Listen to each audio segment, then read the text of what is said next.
Hola, ¿existen pecados o errores que si un pastor lo comete, lo descalifican para siempre del pastorado?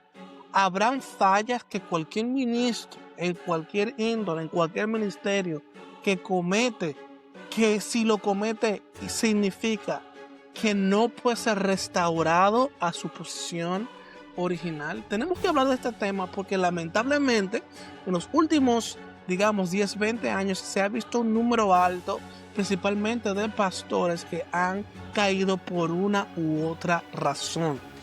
Y estos pastores al mismo tiempo también han sido removidos, no se les ha permitido volver al púlpito, y a otros sí se les ha permitido volver al púlpito, pero sin embargo las congregaciones han visto unas consecuencias eh, interesantes y algunas incluso graves. Entonces, hoy vamos a hablar de los cinco errores más comunes por la cual en los últimos 20 años se han removido pastores del púlpito, y tenemos que entonces preguntarnos, ¿existe un pecado tan grande que la sangre de Cristo no pueda perdonar? ¿O existe una falla tan grande que no permita que un pastor o cualquier ministro de cualquier otro ministerio pueda ser restaurado ahí de nuevo a su función? De esto y mucho más vamos a hablar hoy, así que quédate hasta el final porque vamos a hablar de estos 5 errores más comunes que hemos visto en los últimos 20 años, de cómo pastores han caído y otros ministros han caído y no han vuelto a ser a su posición original, y vamos a discutir si esto es bíblico, porque si Dios restaura, la restauración debe ser completa, sí o no. Y también recordate que esto es una comunidad de conversación y queremos ver tu reacción en los comentarios. Antes de entrar en materia, si no te has suscrito todavía a nuestro canal, te invitamos a que te suscribas. Así que sí, escuchaste bien. Hoy te voy a hablar de 5 errores que descalifican a un pastor. Ahora quiero aclarar que esto no lo estoy haciendo por chisme o por odio, ni por sensacionalismo, sino porque la Biblia establece requisitos, ciertos requisitos que son requisitos y que no son sugerencias. Y muchos no se atreven a hablar de esto. O sea, hay que ser guapo para hablar de esto, señores, porque es un tema muy sensible. ¿Cuál es el problema central de este asunto? Es que en el mundo cristiano se ha creado una idea peligrosa. ¿Y cuál es esta idea? Que si Dios perdona, entonces esta persona debe ser devuelta al ministerio. Lamentablemente, esto no es bíblico en todos los casos. La Biblia perdonó a David, pero no le permitió volver a hacer ciertas cosas dentro del tabernáculo. La Biblia se muestra que Dios perdonó a Moisés, pero aún así no entró a la tierra prometida. ¿Y por qué sucede esto? Porque, señores, nuestras acciones tienen consecuencias que la gracia no cancela. La gracia no cancela las consecuencias de los errores que nosotros cometemos. Ahora bien, escucha esto atentamente porque sé que muchas personas van a escuchar esto y van a pensar, Anthony se metió a legalista, y no estoy hablando del legalismo. Siempre Dios va a restaurar al pecador, pero la iglesia tiene la responsabilidad de proteger a las ovejas. En otras palabras, Dios siempre va a perdonar el pecado, no importando el tamaño de este pecado, pero esto no significa que tengamos que confiarle a la persona de nuevo ese rol o esa responsabilidad. Esto no se aplica en todos los casos. Hay casos que con restauración, que con trabajo se le debe y se le puede y se le debe permitir volver a tomar esos roles. Pero hay casos que vamos a ver en nuestra conversación que se hace muy difícil, que se hace muy tedioso, que se hace muy peligroso, y de no hacerlo con cuidado o de simplemente no tomar una decisión radical y simplemente no ponerlo de vuelta en el rol principal, entonces le estamos haciendo daño a las ovejas. La Biblia, señores, es clara en esto. En primera de Timoteo capítulo 3 y en Tito capítulo 1, Dios le demanda a los ministros, a los pastores, ser número uno, irreprensibles. Número dos, maridos de una sola mujer. Número tres, sobrios, prudentes. Le manda a ser no violentos, no amantes del dinero y con buen testimonio. Estas, señores, no son recomendaciones, son requisitos, son mandatos de Dios. Entonces, ¿qué significa esto? Que hay cosas que una vez rotas no se pueden recuperar. Así que vamos a entrar a las 5 razones que descalifican a un pastor según la Biblia y los casos que hemos visto en los últimos 10 años. El caso número 1 y lamentablemente el más común es el del abuso sexual o la conducta inmoral usando autoridad espiritual. Este lamentablemente, señores, es uno de los pecados más graves que existen en el ministerio. No estamos hablando de una persona que siente una tentación, no estamos hablando de una caída aislada, estamos hablando de usar la autoridad espiritual para obtener acceso sexual. Hemos tenido casos de pastores que utilizan manipulaciones espirituales para decir, Dios me habló, que tú y yo tenemos que tener intimidad, Dios me habló de que tienes que hacer esto, si no haces esto por mí, entonces no voy a hacer lo otro. Ha habido lamentablemente en el cuerpo de Cristo líderes que han sido depravados, que han usado la manipulación, que han usado incluso la violencia espiritual y eso descalifica para siempre. ¿Por qué descalifica para siempre? Porque aunque el humano, el pecador puede ser perdonado, esta persona con este tipo de comportamiento no debe volver a ser un pastor principal de una congregación y no se le debe dar el púlpito. ¿Por qué? Que eh, se le hace difícil a las personas volver a confiar en ellas. Recuérdense, una cosa es la función de Dios y otra cosa es la función de la iglesia, de la congregación. Dios perdona, Dios restaura, su gracia restaura esos pastores que han sido encontrados en estos pecados, sufren sus consecuencias, deben pasar por su proceso, deben trabajar en ello, pero la iglesia tiene una responsabilidad de proteger las ovejas. Cuando un pastor mezcla sexualidad con autoridad, eso no es una debilidad, señores, eso se llama corrupción.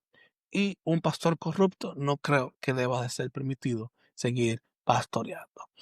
Número 2, va en la misma línea y una de las caídas que más se han visto también es el adulterio con engaño y patrones ocultos de abuso de confianza.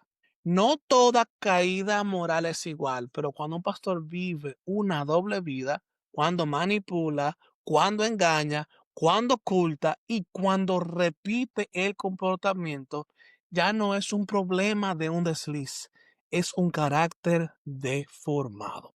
La Biblia exige que sea marido de una sola mujer. Esto no solo significa casado, sino también que sea fiel.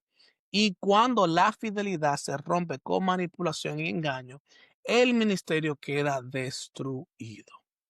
La confianza, señores, yo sé que ustedes han escuchado esto, tarda años en construirse y solo minutos en romperse. Número 3, existe, lamentablemente, la violencia doméstica, pastores que abusan de forma física o emocional, de manera crónica, incluso en sus hogares. Un pastor, señores, no puede ser violento, ni en la iglesia, ni en su casa, ni con sus hijos, ni con su esposa. La Biblia dice que el pastor no debe ser no pendenciero, debe ser amable y apacible. Si un hombre, señores, golpea, humilla, intimida o destruye emocionalmente en su hogar, no está calificado para guiar la casa de Dios. Porque si un hombre no puede liderar de manera estable, de manera excelente y saludable su propia casa, tampoco debe de estar calificado para dirigir la casa de Dios. Lo que un pastor es en su casa revela si está calificado para estar en el púlpito. O sea, no hay otra opción. Si usted en su casa no está bien, no va a estar bien entonces dentro de la iglesia. Número 4, y ay Dios mío, señores, esto es uno de los casos que se ha visto más últimamente, pastores que cometen fraude y líderes, no solamente pastores, líderes que cometen fraude financiero y robo de la iglesia. Señores, la integridad financiera es uno de los requisitos más claros que tenemos en la Biblia. El pastor no debe ser amante al dinero, no debe robar, no debe manipular las finanzas. Si un pastor roba una vez, muy probablemente lo hará otra vez. Si un pastor manipula ofrendas, diezmos, fondos de ayuda o hace movimientos ocultos, está descalificado. ¿Por qué? Porque las ofrendas son para sostenimiento de la obra. Claro, el que trabaja en el altar debe de vivir y puede recibir beneficios del altar, pero yo he visto un sinnúmero de casos, señores, de incluso pastores diciendo en los altares que Dios les reveló que había que levantar una ofrenda para comprarle un carro nuevo a su esposa, o que Dios les reveló que tienen que irse de vacaciones, entonces la iglesia tiene que diezmar, o incluso iPhones. O sea, ese es el tipo de charlatanería que estamos viendo en las iglesias, y me duele tanto que hay tantas personas que siguen a estos pastores. Entender que si un pastor no puede cuidar bien de su rebaño, si se está quedando con la lana, si se está quedando con el dinero, no califica para estar al frente de una congregación. Número 5, y este podría sonar más sutil, pero se da aún más. Esto también descalifica a pastores, y es el narcisismo pastoral y abuso espiritual sistemático. Este es quizás incluso el más común y es el más difícil de detectar. El pastor narcisista manipula, culpa, intimida, aísla, controla, no permite preguntas, no acepta corrección y se cree indispensable. Usa las profecías para amenazar. Si no haces esto, voy a orar para que... Yo escuché una pastora una vez decir que si no hacían algo iba a orar para que se le caiga cielos de bronce. O sea, ellos abrían portales, se cerraban portales, y si el pastor declaraba con su palabra que iban a perder trabajo, entonces perdían trabajo, entonces lo manipulaban espiritualmente. Usaban el púlpito solo para castigar y usaban la Biblia o usan la Biblia solo para dominar. Este pastor no debe estar en un ministerio. Y si usted se encuentra en una situación así, también debe sentirse libre de salir de ahí para que su corazón no sea afectado. Un pastor narcisista no cambia. Un pastor narcisista, señores, solamente mejora su actuación. Porque son estos pastores que se creen la última Coca-Cola del desierto. Ahora, quiero que entiendas esto. Quiero ser bien claro. No todos los casos son iguales. No todos los casos significa que no hay salida, que no todos los casos que mencioné abarca una descalificación o una razón para sacar a un pastor de manera permanente, pero sí trae a colación algo muy importante que debemos de entender, y es que Dios siempre va a restaurar al hombre, pero no siempre va a restaurar el liderazgo de esa persona. Al final del día, Dios está más pendiente de tu salvación que de tu derecho a un púlpito. Al final del día tenemos que recordar que ser llamado no nos hace intocable, y ser ungidos no da la licencia para destruir a la gente.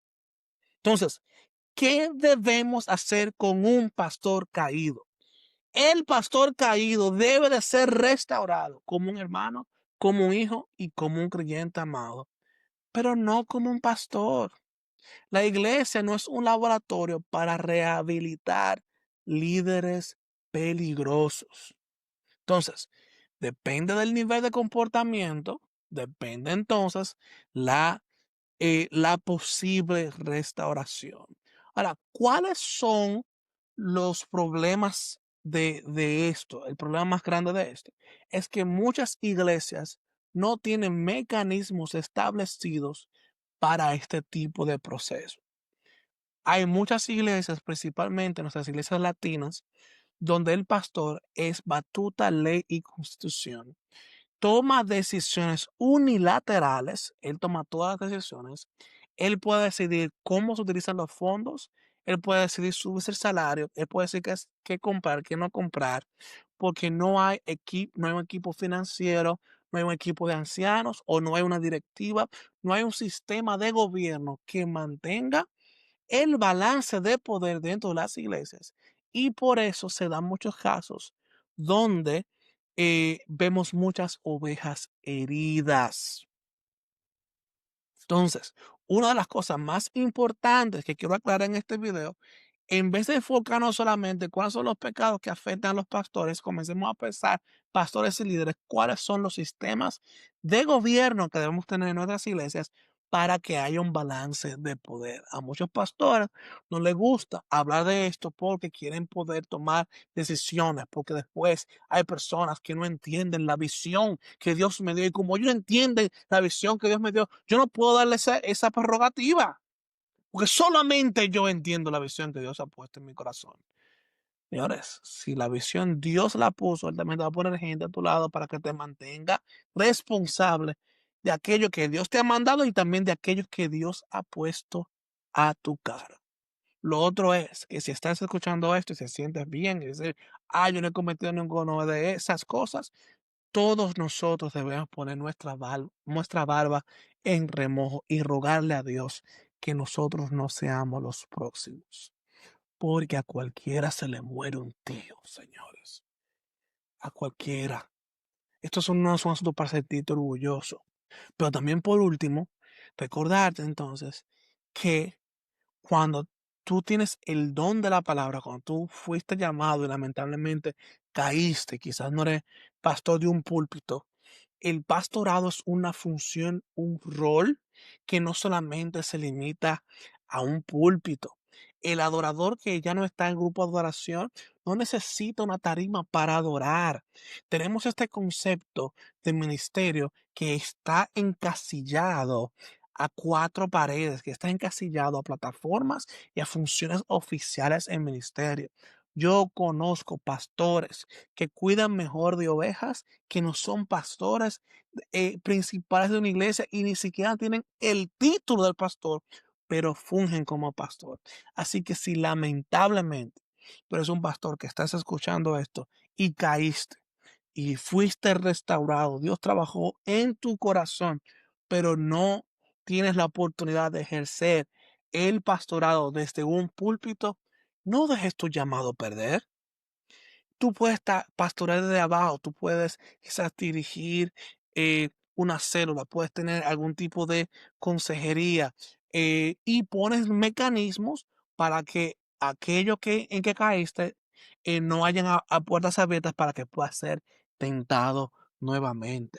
Eso pasa con el adorador, eso pasa con el evangelista, con el pastor, con el maestro. Esto se aplica a todos los ministerios. Dios siempre va a restaurar los hijos, pero la iglesia debe ser sabia, debe tener un sistema de gobierno que determine si este tipo de caso o que haya ocurrido requiere restauración y permite volver a establecer o darle permiso a esa persona a volver a fungir como pastor principal, o si no, restaurarlo, armarlo, pero que este pastor entienda que aún si no fuera del púlpito, que este adorador entienda, que aún si no fuera del púlpito, que este evangelista entienda, que aún si no fuera desde una plataforma, puedes seguir cumpliendo tu llamado en Dios, simplemente de una forma diferente. Déjame saber lo que ustedes piensan.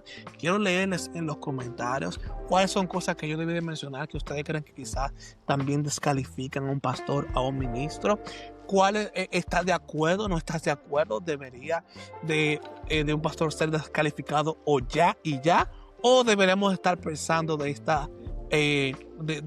este tema de otra manera? Quizás esté totalmente equivocado. Al final del día hay parte de esto que es mi opinión y me gustaría saber la tuya. Así que si este contenido te abrió los ojos, dale like, suscríbete y compártelo con alguien que lo necesita. Aquí en Conos siempre vamos a decir la verdad, aunque incomode, porque somos coinos, no somos controversialmente edificantes, pero más edificantes que controversiales. Bendiciones y nos vemos la próxima.